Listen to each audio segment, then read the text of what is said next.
तेनालीराम की कहानी में आज की कहानी है मटके की कहानी। एक बार की बात है, किसी कारण से महाराज कृष्णदेव राय तेनालीराम से नाराज हो गए थे। वो उनसे इतना नाराज हो गए थे कि उन्होंने कहा, पंडित तेनालीरामा, अब आप हमें अपनी शक्ल नहीं दिखाएंगे और अगर आपने हमारे आदेश का पालन नहीं किया तो हम आपको कोड़े मारने का आदेश देंगे। महाराज की ये बात सुनकर तेनालीराम वहां से चुपचाप चले गए। अगले दिन जब दरबार लगा तो तेनालीराम से जलने वाले कुछ मंत्रियों ने महाराज के दरबार में आने से पहले ही उनके कान भरने शुरू कर दिए। उन्होंने कहा, महाराज, आपके मना करने के बावजूद तेनाली दरबार में आ पहुंचे हैं। इतना ही नहीं, यहाँ आकर वो हंसी टिटोले भी कर रहे हैं। ये तो आपके आदेश की अवहेलना है, उन्हें इसकी सजा मिलनी ही चाहिए। ये सुनकर महाराज आग बबूला हो गए और अपनी गति दोगुनी करके दरबार की ओर बढ़ने लगे।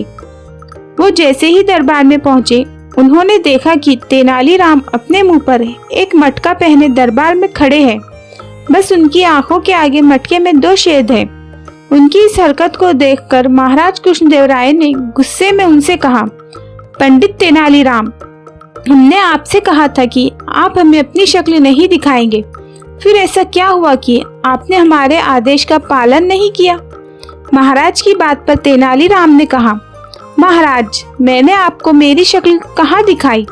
चेहरे पर तो मैंने ये गोल मटका पहना हुआ है। हाँ, मेरी आंखें पर मौजूद इन 2 छेदों से मुझे आपका चेहरा दिख रहा है, लेकिन आपने मुझे आपकी शक्ल देखने से तो मना नहीं किया है ना? तेनालीराम की ये बात सुनकर महाराज कृष्णदेव राय की हंसी छूट गई और वो ठहाका मारकर हंस पड़े। उन्होंने कहा, पंडित तेनाली, आपकी बुद्धि के आगे हमारा गुस्सा करना नामुमकिन ही नहीं है। आप इस मटके को उतारे और अपनी जगह पर बैठ जाएं। कहानी से सीख। इस कहानी से ये सीख मिलती है कि परिस्थिति चाहे जैसी हो, उसे अपने पक्ष में किया जा सकता है। बस इसके लिए दिमाग से काम लेने की जरूरत है।